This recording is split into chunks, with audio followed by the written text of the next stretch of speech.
Joining hands. Whenever a child is shot and killed by a policeman, it becomes a community concern. We saw just this on August 9, 2014, when Michael Brown was shot and killed in your community of Ferguson, Missouri. As community members, you were directly affected by the widespread controversy that followed his death. I'm not here to review over the facts of the shooting, but instead want to dig deeper to the root of the problem.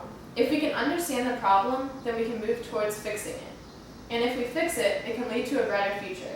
I myself care about this subject because I live only 20 minutes away from Ferguson, and I know people that live there. I've done extensive research and discovered that many people are looking for the root of the problem in Ferguson. Some say it's racial discrimination, some say it's lack of trust, some say it's lack of jobs. However, I think all of these things can be encompassed under one issue. There is a lack of connection between the community and the police department in Ferguson, Missouri. Through my speech, I will discuss the problem, the barriers you must overcome, the harms caused by the problem, and my solution, which is a door-to-door program. So let's investigate the problem. What was the cause?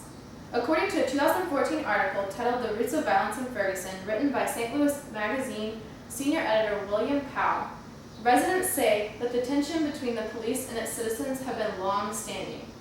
I suggest that it was not a specific cause, but instead it was many causes over time that led to a lot of hurt.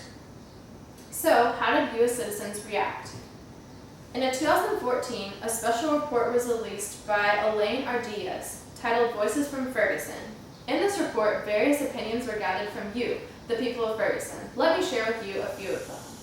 First, Edward Crawford stated people were very emotional. People were crying, people were angry.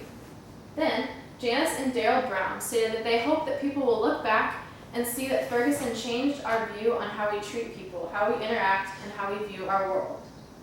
Then, Reverend Donna Smith Pupolo stated that people were already struggling. They didn't have health care, they didn't have jobs. And then they saw a person laying on the road, they heard shots, they saw tanks, and it was just another added struggle. She asks, how can we truly value our community? And she suggests that it starts with us. So, we've established that there are problems, and it's almost been a year since the shooting, so why have these problems not been resolved? I think it's because there are barriers in place that are stopping the growth between the community and the police. The barriers can be split into two different sections. Attitudinal barriers are first, which are values or beliefs that prevent change. As many of you feel or have heard about, people feel like they have been abused by the authority. They feel like they have been racially discriminated by the authority. And they feel like they have been misrepresented by the authority. In a 2014 according to a 2014 NBC News article, What Went Wrong in Ferguson by Blinkston, it stated that 2/3 of the people in Ferguson are African American, but only 3 of the 53 police officers in the Ferguson force are African American, which leads to a lot of tension. Then there are structural barriers, which are laws or societal structures that prevent change. This, I would like to point out, is where there is no person or organization specifically in charge of helping with community and police relations. So we've established that there's a problem, there are barriers we must overcome, so now let's move to the harms that have been caused because of the problem. There's a lack of connection, and I think this had a lot to do with the aftermath of the Michael Brown shooting. Let's look at some of the aftermath. First, we were harmed by the riots and the shootings. A 2014 BBC News article titled Ferguson Riots, Ruling Sparks Night of Violence reports that people were protesting by charging barricades, by throwing glass bottles, and it even led to the police having to tear gas people. It led to protests all over the world. In terms of the shooting, I was able to interview Mr. Doug Patrick, a Ferguson firefighter, who actually covered the body of Michael Brown himself. He stated that a medical examiner had to hide in his car for over an hour and a half because the shootings were so bad. Second, we were harmed by the looting. According to its 2015 CNN article by Ray Sanchez titled Police Seek Hundreds and Videotaped Ferguson Area Looting, it stated that there were 3 different bouts of looting in the Del Mar market, done by over 300 people and resulting in over $300,000 in damages and losses. Third, we were harmed by arson. According to a 2014 New York Times article titled "The Damage in Ferguson," it stated that over 25 buildings in or around Ferguson were affected by a fire during this time of the Michael Brown shooting. These are areas that you and I would go to every day, like Walgreens or restaurants or even cars, as you've seen here. So when you get this lack of connection in the midst of an incident like the Michael Brown shooting, it can lead to so many harms like you see here. We don't want these harms to occur, so we need a solution to solve it. I suggest that the solution is a police door-to-door program. This is what we would have to do. We would petition the police chief explaining our concerns and then suggesting a monthly police door-to-door program. In this program, the police would be assigned to different areas of Ferguson. They would knock on doors and meet with citizens. They would ask them of their concerns and if they had any suggestions, and then they would be on their way. If the citizen, for whatever reason, wasn't there, they would leave a note saying they hope they're doing well and also have a picture of themselves so that they get to know the officer and a number they can call if they have any concerns. So this sounds like a great idea, but will it actually work?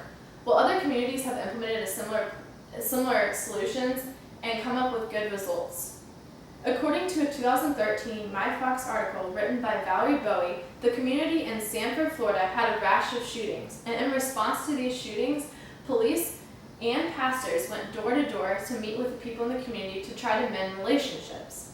Also, through a 2014 YouTube video titled "Temp and ASU Police Go Door to Door," posted by Arizona State University, they explained how the police of the university would go into the neighborhood surrounding the university and talk with the students. The students were happy because their first interaction with the police was positive, and the police were happy because they felt like they were being better neighbors. So clearly this program will work, but can it actually be implemented? Let's ask 3 major questions. First, is it easy? Yes, this is a very easy solution. All we have to do is gather our true feelings and bring it to the police chief. Second, is it inexpensive? Yes, it will take little to no extra costs. Third, is it practical? Yes, this is not a far-fetched goal. I think if we can join all of our mixture of emotions and push it towards our excitement of this program, it can lead to a lot of remending in our community. Not only will it lead to remending in our community, it will also lead to a nurturing hospitality, familiarity, and less incidents in the future. This brings me to the conclusion of my speech. Let's review what I've talked about so far. I've discussed the problem, I've discussed the barriers, I've discussed the harm, and most importantly, I've looked at the solution. I now call you, as citizens of Ferguson, to rise to action and implement this plan. Although the Michael Brown shooting is in the past, it's close to our hearts, so we need to turn our anger into logic. According to a United States Representative, Paul Ryan, every successful individual knows that his or her achievement depends on a community of persons working together. I suggest we join hands with the police force. Together, we can be successful.